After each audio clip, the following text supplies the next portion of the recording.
यहाँ पे एक बहुत बड़ी चीज सीखने वाली है कि कोई भी बिजनेस को बड़ा करने के लिए if you want to really do something big in life you need somebody जिनके साथ में आपकी एक अच्छी इक्वेशन हो, जिन पर आप ट्रस्ट कर सको और जिस तरीके से बता रहे हैं कि जिनसे आप डेली रात को 1 घंटा बात कर सको शादी के बाद भी।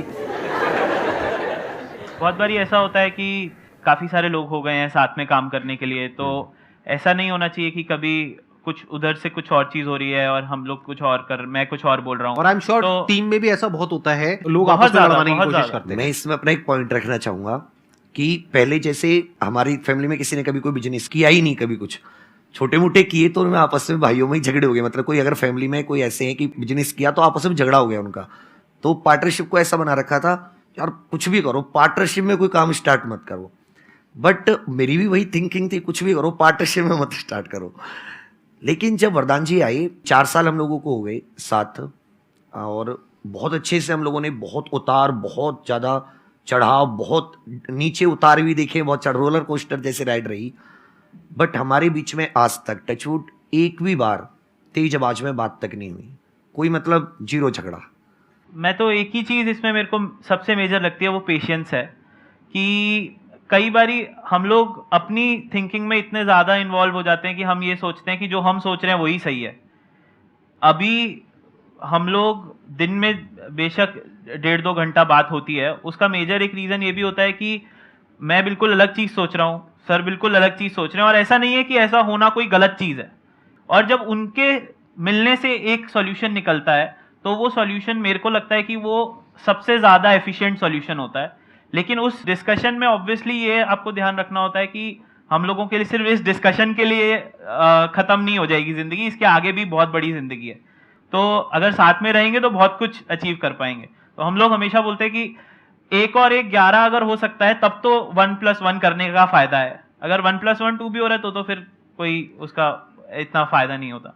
इसमें मेरा एक छोटा सा वो है कि एक तो कम्युनिकेशन गैप मत रखिए कभी भी।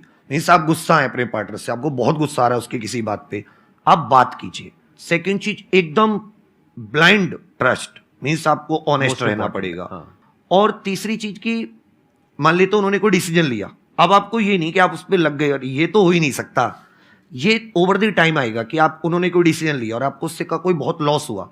जैसे मेरे साथ फर्स्ट टाइम क्या हुआ कि हम लोग 4-5 महीने काम करते हुए थे, काम अच्छा हो गया तो मैंने एक डिसीजन ले लिया कि भाई हम पूरे भारत में अब एडवर्टाइजमेंट देंगे अखबार में, न्यूज़पेपर में। वरदान ने कहा ओके करेंगे।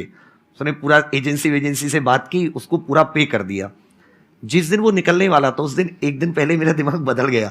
मैंने अरे ये तो घाटे की चीज़ है, तो सही नहीं, अभी हम लोग इतने बड़े नहीं हुए कि हम लोग इतना फैल जाएं, मैनेज कैसे होगा, नेगेटिविटी आएगी अगर मैनेज नहीं हो पाया। मैंने कहा यार इसको रोको, बोले पैसे तो चले गए। तो वहां पे झगड़ा हो सकता था, वहां पे वरदान कहता आपने इतना पैसे का लॉस करा दिया, उसने सपोर्ट किया मींस, तो उससे मुझे थोड़ा सा और मिला और अच्छा कॉन्फिडेंस आया। मेरा यहाँ पे ना एक क्वेश्चन है आप दोनों से कि जैसे यूजुअली क्या होता है बिजनेस में, जैसे 2 को-फाउंडर्स होते हैं तो एक होता है जो बहुत ही ऑप्टिमिस्टिक होता है और दूसरा उसको थोड़ा सा रोकता है, लगाम लगाता है। तो आप में से कौन वो रोल प्ले करता है? सर आपकी हंसी बहुत कुछ कह रही है। वैसे सर बहुत ज्यादा ग्रोथ ओरिएंटेड हैं। पहले मैं शायद थोड़ा ज्यादा रोकता था, लेकिन अब वो धीरे धीरे मैं अब वो भी करना बंद कर दिया। क्योंकि मैं एक छोटी सी स्टोरी बताता हूँ कि जिस टाइम पे हम लोग का एक चैनल जो मेन चैनल है जिसके अभी करीब 8.5-9 मिलियन सब्सक्राइबर्स हैं, हम लोगों ने डिसाइड किया हम एक और चैनल स्टार्ट करेंगे। ये सर का डिसीजन था कि हम एक और स्टार्ट करेंगे। हमें मेन चैनल काफ़ी अच्छा सब कुछ कर रहा था और लिटरली हमने स्टार्ट किए हुए तब 3 महीने हुए थे। तो मेरे को ये था कि क्या करना है यार, सब तो अच्छा है, क्यों। तो सर ने बोला नहीं हम लोग ना डिफेंस में आएंगे, हम डिफेंस के स्टूडेंट्स को भी पढ़ाना शुरू करेंगे। तो ये भी एक मूव बहुत स्ट्रांग था कि हमें एक और चैनल खोलना है जहाँ पे 0 सब्सक्राइबर बेस से हम दोबारा से शुरू करेंगे, जहाँ हमें कोई जानता नहीं होगा। अब वो चैनल भी अब करीब 1.3 मिलियन का हो गया है।